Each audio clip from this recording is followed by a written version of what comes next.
Hi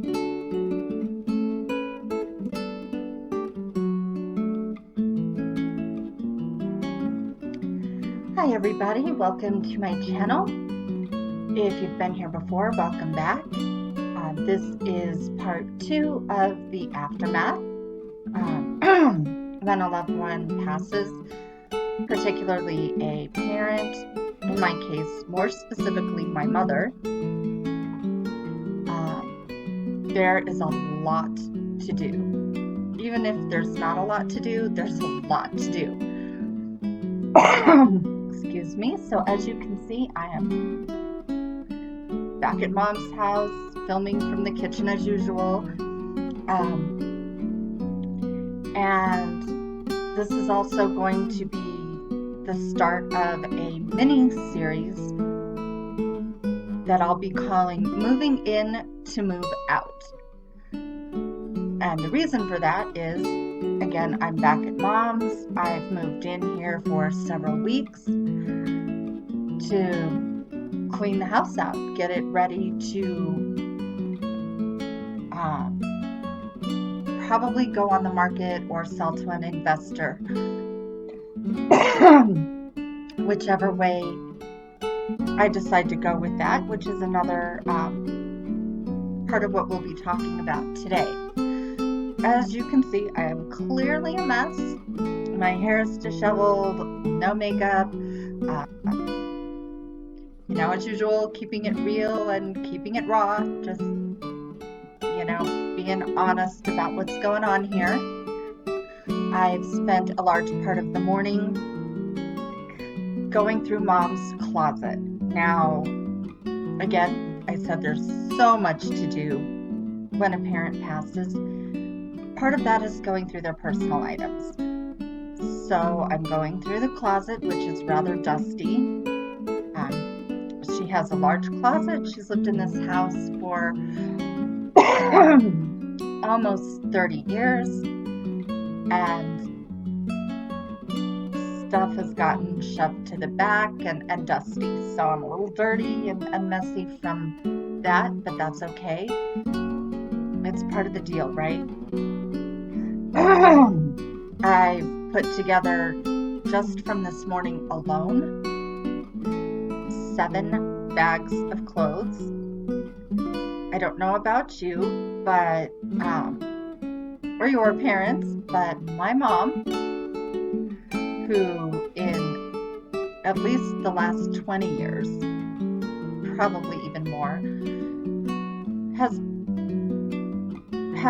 has worn a very basic wardrobe. She liked her Levi's jeans, and then as she's gotten older, her slacks, and a button-down shirt. Simple. But going through my mom's closet, I found some beautiful clothes that she wore when she was younger. And it made me kind of sad, looking at all these beautiful things that she just shoved in the back of the closet and never wore. And the reason is because she didn't feel worthy. She never had a reason to. Now, I am the opposite of my mother in that regard. Excuse me, my allergies are haywire. Those of you who know me personally know how this is. But I am not like my mom in that regards, because I look for an excuse to dress up. She looked for excuses not to. So when I looked at some of these beautiful clothes she had that I packed up and got ready to donate, it reminded me, I remembered her wearing some of them. She's had her mother of the bride gown that she wore at my wedding, and an outfit that she used to only wear at holidays, and I think she wore it just to make me happy, but it was this beautiful long ivory skirt with a high collared, lacy collared, almost Victorian style blouse. And I always loved it when she wore that. She just looked so pretty. And today, I got to pack that up to donate. So sometimes it can be emotional, but I will recommend when it's your turn to go through personal items and clothing, it is helpful to have somebody with you who is not emotionally attached to any of the stuff. Now this morning I was doing it by myself.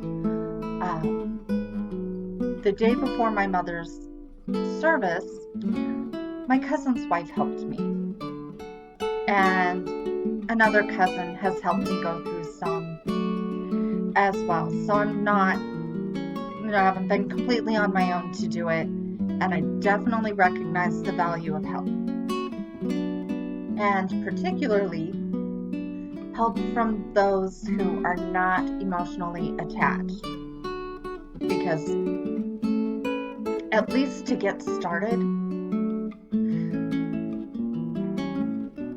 some of us are very emotional and attached and get nostalgic, and we want to sit and reminisce and look through things, but there isn't always time for that.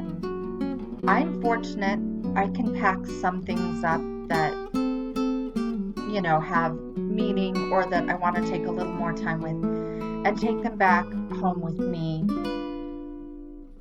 and look through as I have time and as my personal life allows. So that's helpful. Not everyone has that option.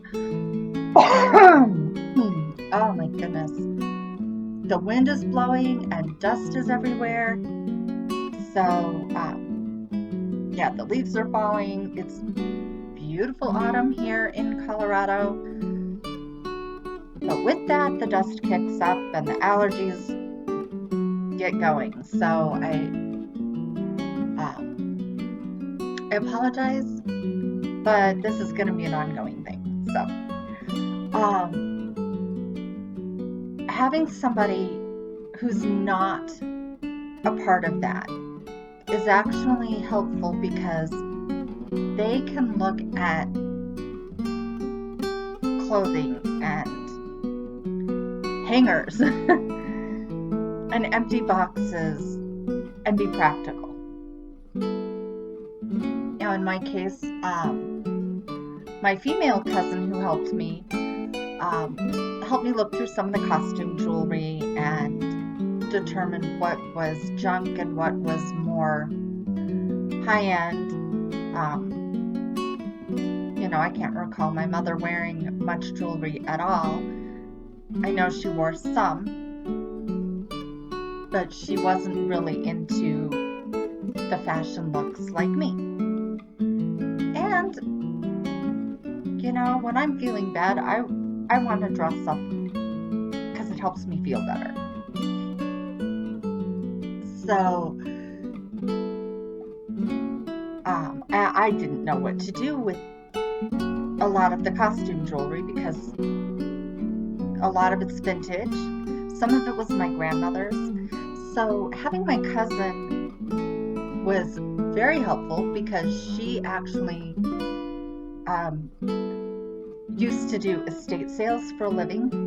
So she helped me know the difference between what I should hang on to, what I might be able to sell for, what might be worth selling, and what I should just, ditch at a yard sale or donate to Goodwill or whatever. So my male cousin, who went through the attic for me, bless him, his wife Mel, beautiful cousins, so helpful. She helped me go through some stuff that we've already donated before, about 4 or 5 big bags. Again, this can be intimidating. So that's why I definitely recommend the non-biased help. And she actually was very practical and pulled things out of the closet, went through pockets and said, this is nice. It'll make, a great work outfit for someone, or, this is a great suit. Someone will really love this.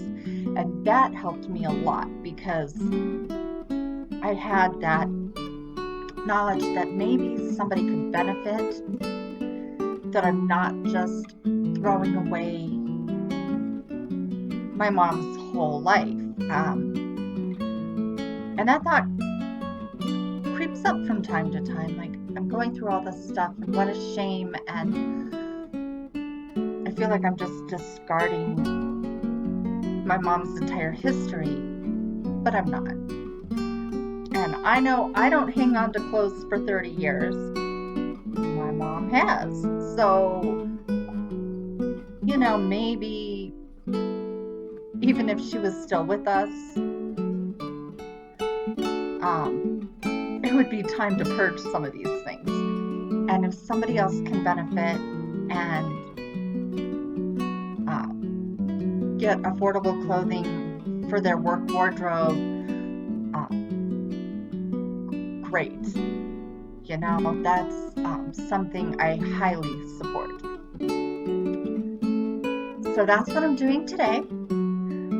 Other things that have to be done, I mentioned before, if you have real estate, even if the real estate was left to you in the will, or left to a family member in a will, you still have to go file the appropriate paperwork to get the deed transferred.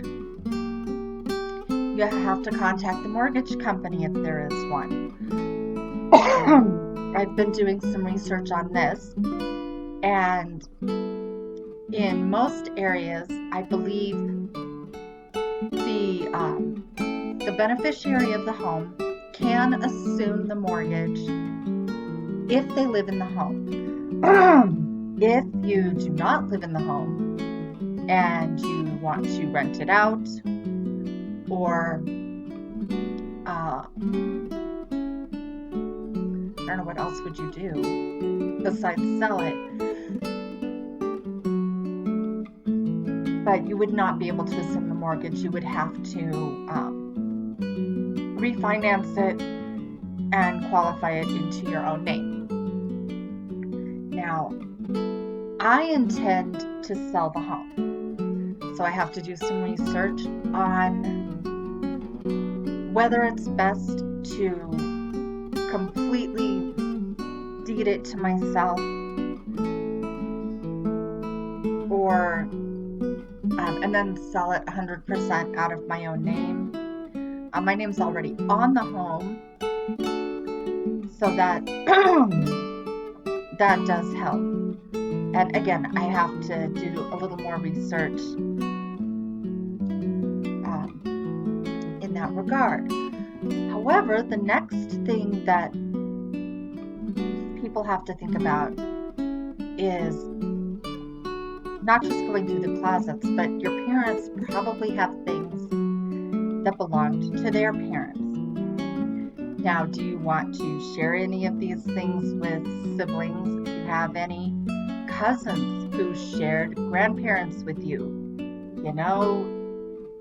if your parent wasn't an only child, chances are their siblings had children who may have an interest in some things belonging to the grandparents.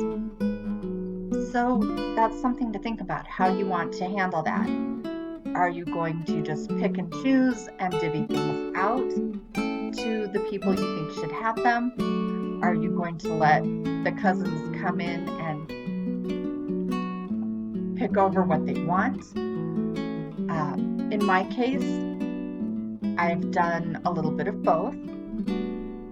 I've offered specific things to my cousins that I felt they should have.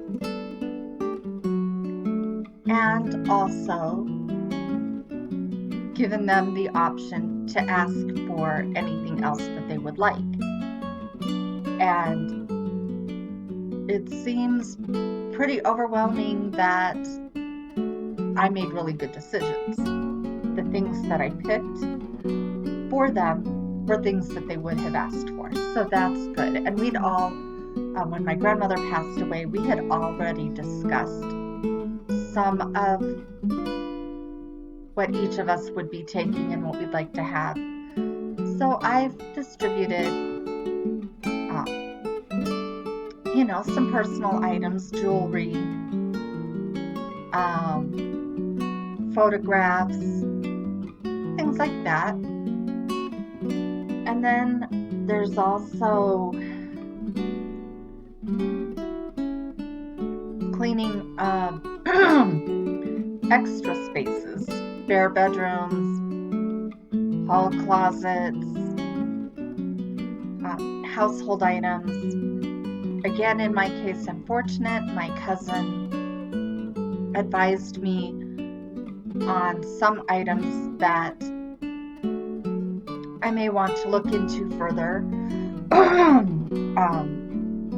Some kitchenware that apparently has some popular value.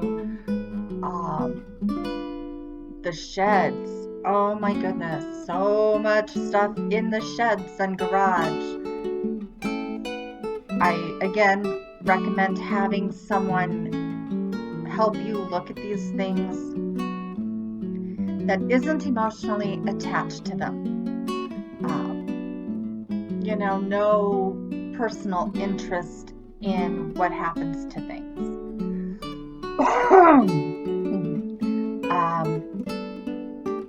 Now, in my case, again, there's a lot, and it's some of it's pretty heavy, and I won't be able to manage it all myself, but I do still have to go through and determine what I can sell on Craigslist, garage and estate sales. The value of doing that varies depending on your community. If you live in a town of 5,000 people, there are not as many potential buyers of your more valuable items. And by valuable, I don't mean luxury, I mean expensive tools that one might have in the garage. A table saw, for instance, or any antique tools that may have been collected, or sanders, grinders, whatever sort of things like that Dad or Grandpa may have had around, as well as some of the luxury items like jewelry, watches, etc. So there may not be as much of a market for these things. Antiques like old typewriters and sewing machines and antique appliances probably won't have the same market value in a small town that you might have in a larger city. So in that case, one of the benefits of the internet,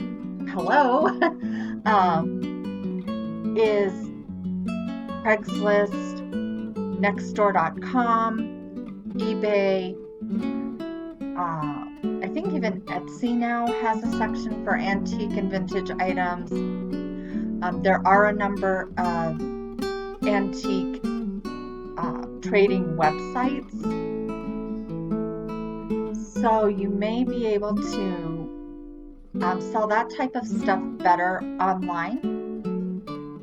In some cases, you may just not want to deal with it, not have the time, and donate it. But if you need the money, I definitely recommend spending a couple of hours and researching the items and seeing if you might be able to sell them, because for some people, every dollar counts, and death is expensive. I myself have incurred, thousands of dollars of expense of going back and forth,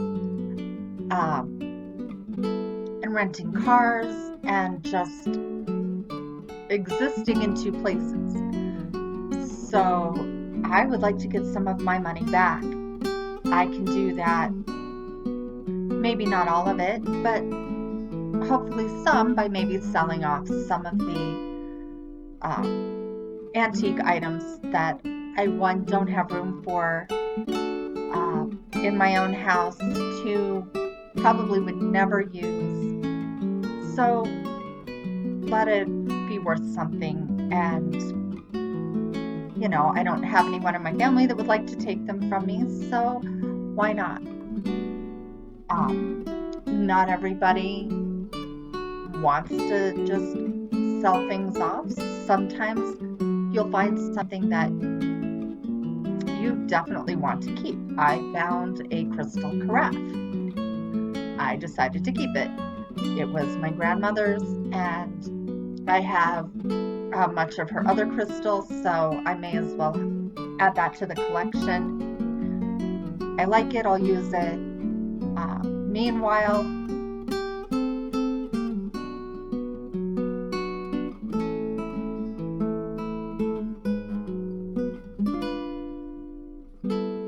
okay, well, that was interesting. I had a small interruption, so I apologize for stepping away with no warning. I am back. That was a nice visit from one of Mom's friends that came by to see what I needed help with today. I let him know that today I pretty much have under control. Told him the same thing I've been telling you, that I've been going through the closets and packed up a load of stuff to donate. But let him know I will be needing help with going through the sheds and the garage to load stuff out that I won't be keeping or selling, things that, or just things I need to go through. So that was a nice visit, and a thoughtful offer of assistance, which I will be accepting. And as I've said several times during this video, I highly recommend accepting the help, especially from people that aren't emotionally attached to the stuff. So, the house. Do you sell the house? Do you rent the house out? Those answers are going to be different for every person. Just like the estate sale and yard sales. My cousin advised me that some things I will definitely be able to get more money from if I sell them online. Other things I may want to seek out collectors. So I'll be doing that as well. And then there's also the matter of keeping up with yard work if you are absent. Like myself, I live 1,000 miles away, so I do continue to have someone come do the yard work, and I am paying them for that. Winterizing the house if you're not there. Again, highly recommended. I had someone stop by and turn the heat on before I got here. As soon as the temperature started to drop cold enough, I didn't want the pipes to freeze. You know, things like that. So I did have someone come turn the heat on to keep the house from getting too cold and maybe furthering damage. In my case, the next step is I'm going to contact an appraiser. Now, I'm choosing to do this before I decide whether to sell to an investor or cash buyer, or to put it on the market. This will help me determine how much I can get for the house, and I can compare that to what the investors have to offer me, and if I can get somewhere within a reasonable amount that's similar, then I may just save myself the trouble and take the investor's offer. If the investors offer too much less than what the appraiser thinks I could get, then I'll probably put the house on the market. So these are things to think about, and it depends on what your resources are. You know, an appraiser can cost anywhere from, you know, $400 to $600. And most of us don't just keep that much money laying around.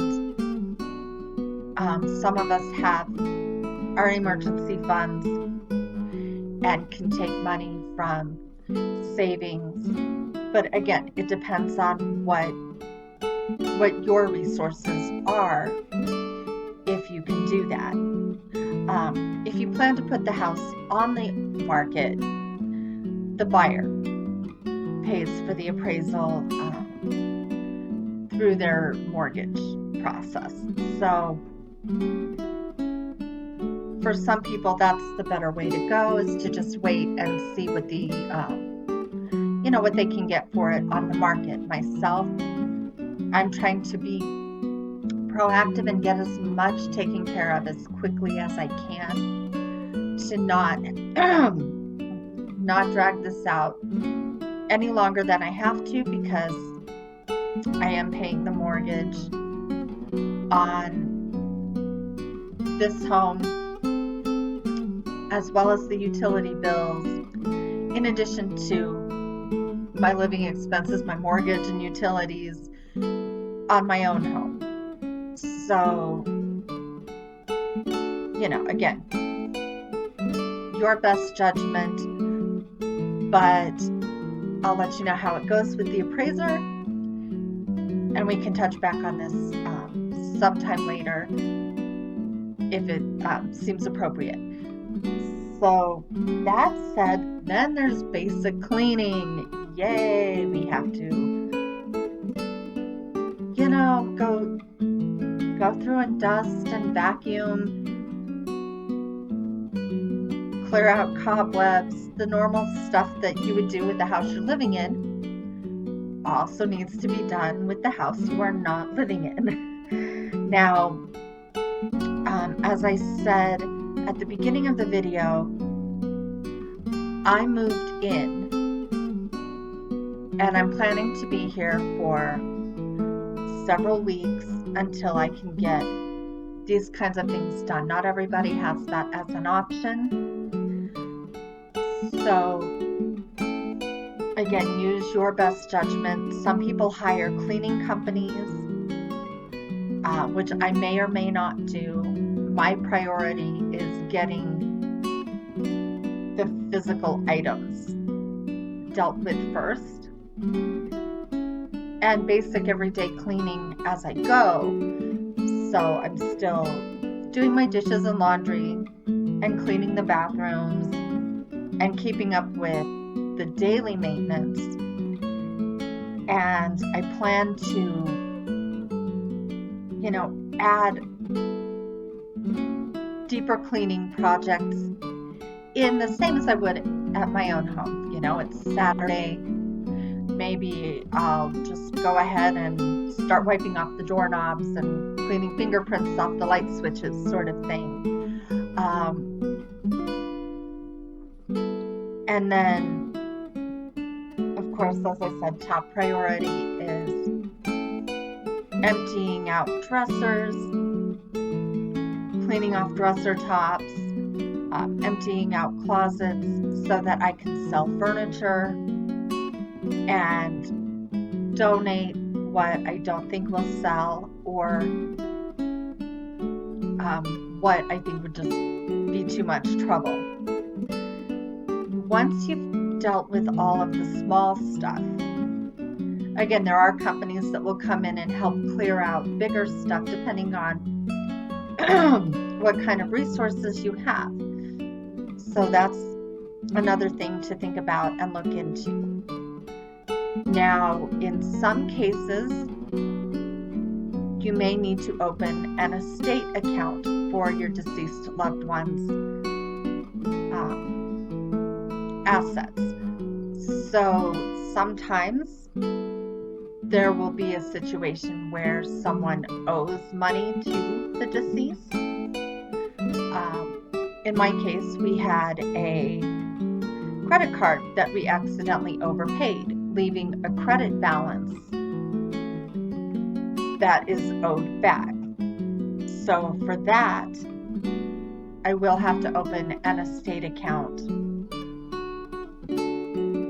so they can deposit the check, or give me a check that I can deposit, and then divvy out from the estate account. Overpayments, insurance refunds,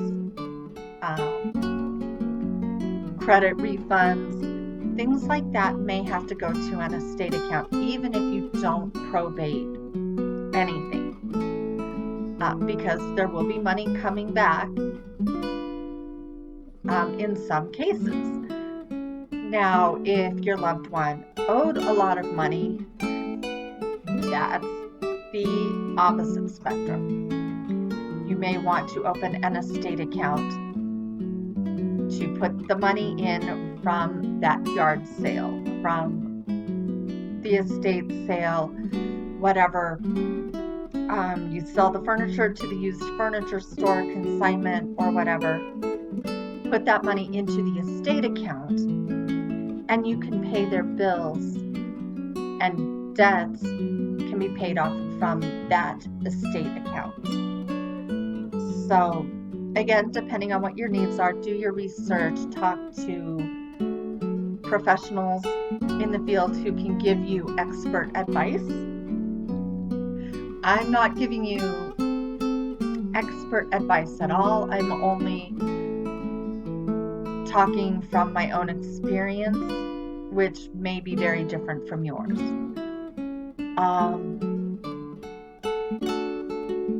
Let's see. I think we talked about graves and headstones last time. So I think we're coming to the end of the aftermath. Just make sure you don't neglect yourself. I can sum it up into this tidy little recap. Don't neglect yourself.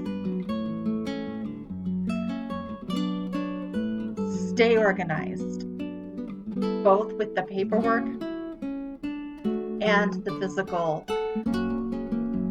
property, furniture, clothing. Stay organized.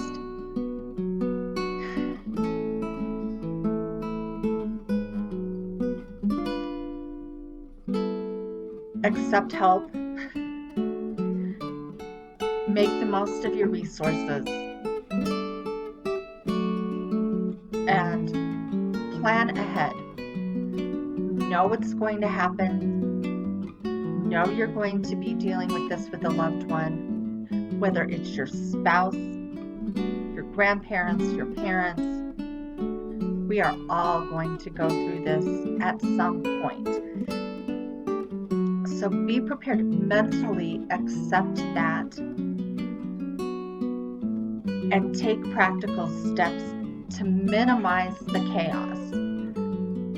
Because no matter how organized you are, there will still be chaos. There will still be things that you didn't think of. There will still be things that don't go as smoothly as we'd like them to. So the more organized and better prepared mentally that we are, the easier it is to deal with those things when they come up. So that is today's video. I will be checking in with a new mini series of moving in so I can move out, and we'll talk about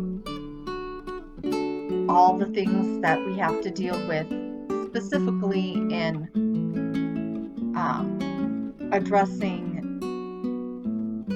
the household. So in the meantime, be blessed, have a lovely day, and I look forward to seeing you all the next time. And yeah, I guess that's it. Have a great day. I'm going to go to the donation center now.